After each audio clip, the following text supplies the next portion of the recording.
after entitled liberals walk out on Pence. Texas Cowboy puts them in their place with 3 brutal words. Graduates of Notre Dame recently made national headlines after turning their backs and leaving before Vice President Mike Pence could start his speech.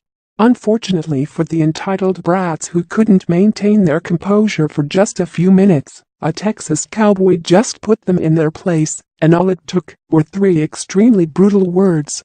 With the event trending on social media and just about every news source around the country, it's safe to say that students of Notre Dame were successful in what they set out to do.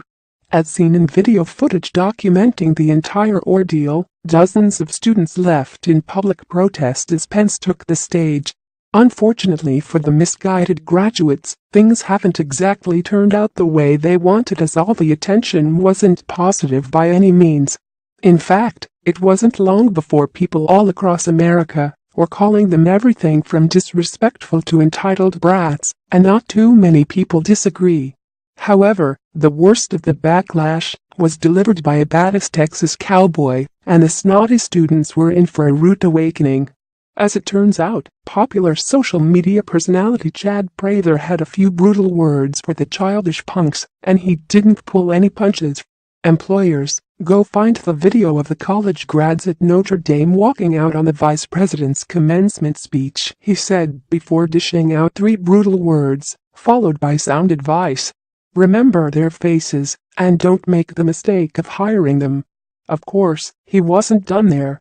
As a boss, you will do and say things they disagree with, and their feelings will be hurt. This is how they respond to disappointment. I have a strong feeling they will be experiencing a lot of it in the years to come, he wrote in a Facebook post.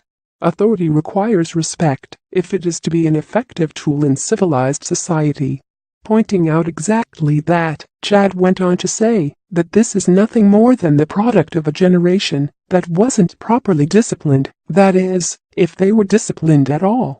Chad proved his point with a little example, asking what would happen if someone turned their back on a police officer in protest after having been pulled over. As we all know, it wouldn't turn out too well for any idiot dumb enough to try. This little juvenile protest demonstrates the fact that this generation has never been held accountable with consequences from their actions, he concluded. If one of my kids walked out on Joe Biden in that fashion, there would have been hell to pay. Believe that. See more video at description below.